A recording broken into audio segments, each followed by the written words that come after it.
Good morning student, मैं अवनीश सिंह तोमर और आज हम पढ़ रहे हैं चैप्टर फर्स्ट यानी कि सॉलिड स्टेट का सेकंड पार्ट सेकंड वीडियो।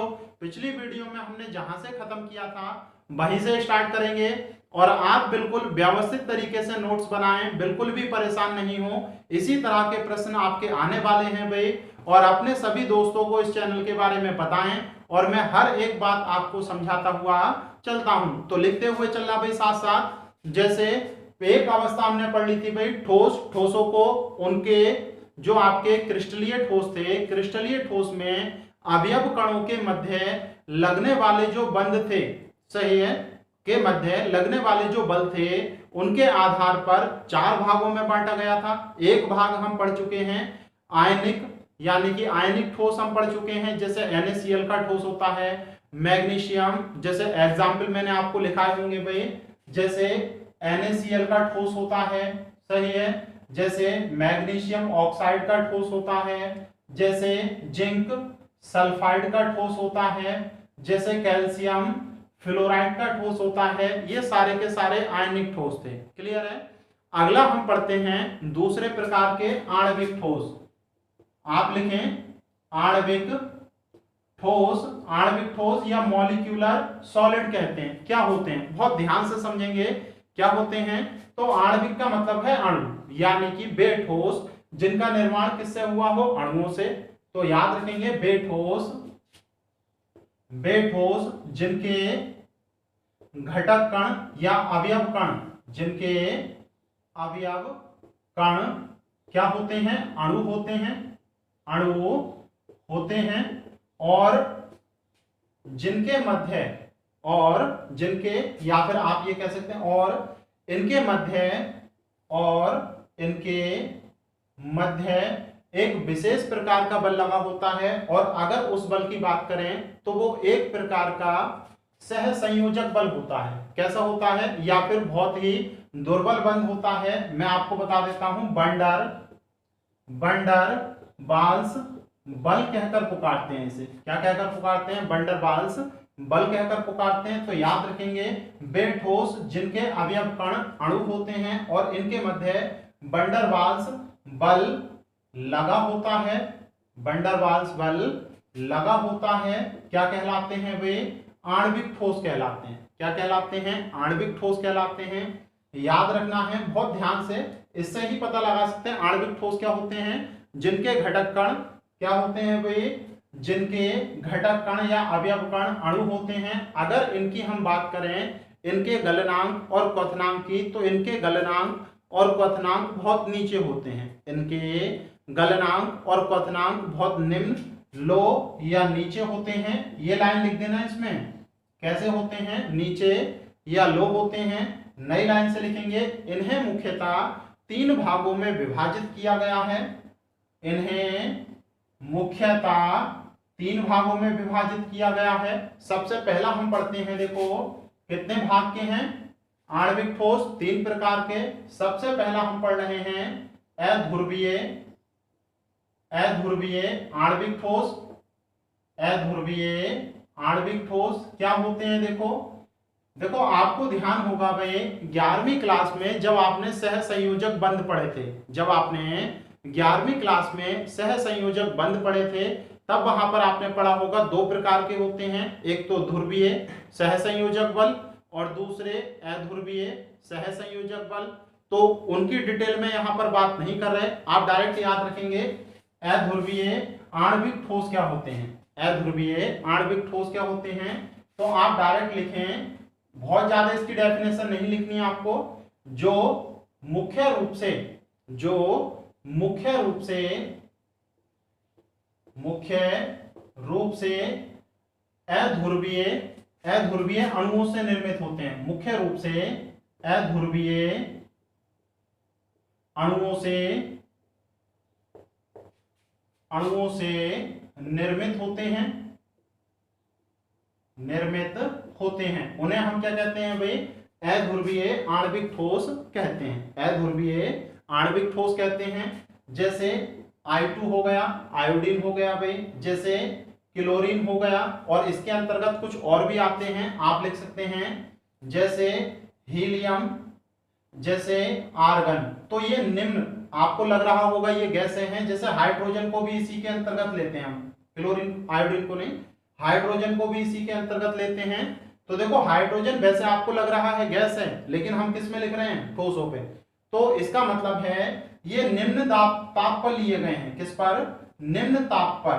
तो याद रखना निम्न ताप पर बहुत लो टेम्परेचर होता है, माइनस में टेम्परेचर होता है, तो क्लोरीन, हाइड्रोजन, हीलियम, आर्गन ये सभी क्या हो जाते हैं, ठोस अवस्था में बदल जाते हैं। जैसे आप बहुत आसान एग्जांपल लें, जैसे जल को हम देखें, तो जल को जब हम बहुत ज्यादा कम टेम्परेचर करते हैं 0 डिग्री, क्या वो सॉलिड नहीं बनता, बर्फ के रूप में बन जाता है। बिल्कुल वही कंडीशन है इन सब में भी। क्लियर है भाई, तो आपको समझ में आया अध्रुवीय। अब दूसरा देखते हैं, देखो ध्रुवीय आणविक ठोस। अगला लिखें ध्रुवीय आणविक ठोस। तो ध्रुवीय आणविक ठोस क्या होते हैं, तो बिल्कुल वैसे ही जो मुख्य रूप से ध्रुवीय, जो मुख्य रूप से ध्रुवीय सहसंयोजक अणुओं से, ध्रुवीय सहसंयोजक अणुओं से निर्मित होते हैं, सहसंयोजक अणुओं से निर्मित होते हैं, उन्हें मुख्य रूप से किस नाम से जानते हैं वे, उन्हें मुख्य रूप से ध्रुवीय आणविक ठोस के रूप में जानते हैं। सही है, जैसे एग्जाम्पल में आप लिख सकते हैं HCl, सही है, जैसे आप एग्जाम्पल में लिख सकते हैं SO2।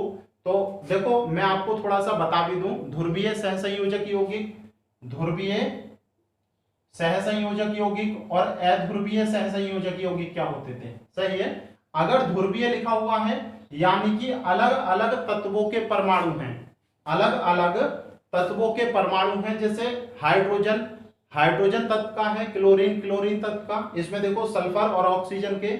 जबकि जो अध्रुवीय होते हैं, अध्रुवीय क्या होते हैं, एक के ही होते हैं, अध्रुवीय क्या होते हैं, एक ही तत्व के परमाणु होते हैं। जैसे अभी हमने क्या लिखा Cl2, तो दोनों के दोनों परमाणु किसके हैं, Cl के हैं। जैसे अभी हमने लिखा H2, तो दोनों के दोनों परमाणु किसके हैं, हाइड्रोजन। तो ये सारी चीजें आप फर्स्ट ईयर में पढ़कर आ चुके हैं। क्लियर है भाई। तीसरा लिखेंगे देखो हाइड्रोजन बंद आणविक ठोस। मैं लिख देता हूं देखो बोर्ड पर, हाइड्रोजन बंद आणविक ठोस, आणविक ठोस। क्लियर है भाई। हाइड्रोजन बंद आणविक ठोस क्या होते हैं, हाइड्रोजन बंद आणविक ठोस उन ठोसों को कहा जाता है, आप लिखें बेठोस जिनके अणुओं के मध्य हाइड्रोजन बंद होता है। क्या होता है भाई, हाइड्रोजन बंद उपस्थित होता है। बेठोस जिनके अणुओं के मध्य कौन सा बंद उपस्थित होता है, हाइड्रोजन बंद उपस्थित होता है, उन्हीं को हम क्या कहते हैं, हाइड्रोजन बंद आणविक ठोस कहते हैं। जैसे एग्जाम्पल में आप लिख सकते हैं जल, और जल किसके रूप में, बर्फ के। तो बर्फ के कणों के मध्य या अणुओं के मध्य कौन सा बल होता है भाई, हाइड्रोजन बल।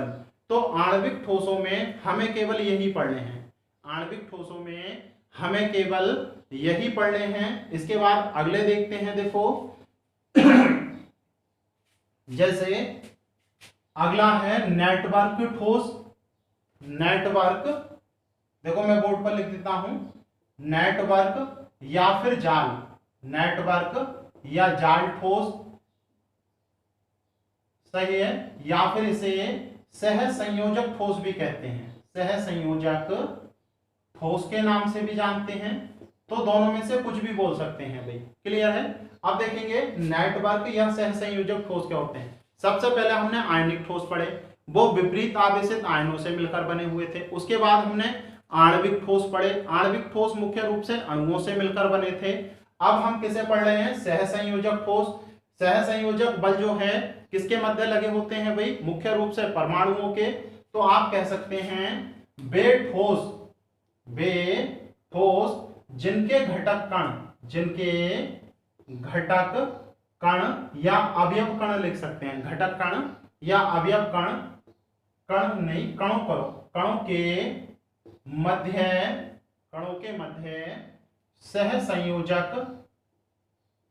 सहसंयोजक बंद होते हैं और जिनके घटक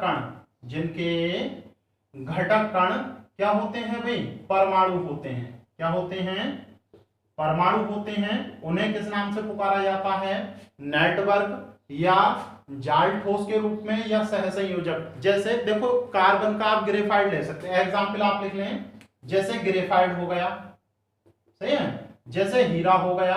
तो इसमें क्या होते हैं, कार्बन के परमाणु आपस में एक दूसरे के मध्य सहसंयोजक बंध लगाते हैं और एक नेटवर्क या जाल सा बना लेते हैं। इसीलिए इन्हें क्या कहते हैं, हम नेटवर्क ठोस या नेटवर्क जाल के नाम से भी जानते हैं। क्लियर है भाई। तो आप इस बात को ध्यान रखेंगे, इसके बारे में केवल इतना ही है, ज्यादा नहीं। एग्जाम्पल लिख लो, ग्रेफाइड और हीरा। क्लियर है भाई। इसके बाद में लास्ट और मोस्ट इंपोर्टेंट जो आपसे पूछे जाते हैं, धात्विक ठोस। कौन से, धात्विक ठोस हमें पढ़ने हैं। धात्विक ठोस क्या होते हैं भाई, तो आप बिल्कुल सीधे सरल शब्दों में इसकी डेफिनेशन लिख सकते हैं कि धात्विक ठोस मुख्य रूप से जिनके मध्य या जिनके घटक कणों के मध्य धात्विक बल लगा होता है। जिनके घटक कणों के मध्य आप लिख सकते हैं वे ठोस जिनके अवयव कणों के मध्य, या घटक कण भी लिख सकते हैं, जिनके अवयव कणों के मध्य धात्विक बल लगा होता है, उसी को हम क्या कहते हैं भाई, धात्विक ठोस। उसी को क्या कहते हैं, धात्विक ठोस। और नई लाइन से लिखेंगे, देखो इनके, लिखो इनके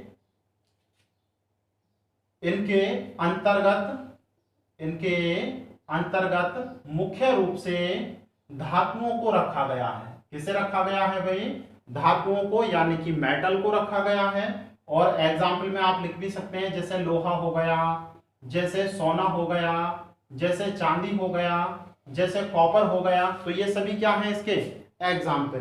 तो एग्जाम्पल में आप ये चीजें लिख सकते हैं। और इनके गलनांक और क्वथनांक काफी उच्च होते हैं। इनके गलनांक और क्वथनांक भी काफी उच्च होते हैं, तो इनके बारे में ध्यान रख सकते हैं। तो ज्यादा हमें नहीं पढ़ना भाई, इतना ही पढ़ रहे हैं हम इस वीडियो में। और इससे संबंधित जितने भी क्वेश्चन आपके होते हैं वो अगली वीडियो में हम पढ़ने वाले हैं। क्लियर है भाई। आपके जो भी परिशिष्ट प्रश्न दे रखे हैं उन्हें हम अगली वीडियो में पढ़ने वाले हैं। तो अगर आपको ये पसंद आया हो तो नीचे लाइक जरूर करें। और आप अगर पहली बार पढ़ रहे हैं तो राइट साइड में एक लाल बटन पर सब्सक्राइब लिखा हुआ है, उसे क्लिक कर लें। और उसके बराबर में एक बेल घंटी बनी हुई है, उस पर जब आप क्लिक करेंगे तो 3 ऑप्शन निकल कर आएंगे, उसमें से ऑल के बटन पर आपको क्लिक करना है। और जब आप ऑल के बटन पर क्लिक कर देंगे तो जब मैं कोई भी वीडियो बनाकर डालूंगा सबसे पहले आपके पास पहुंचेगी। सही है भाई।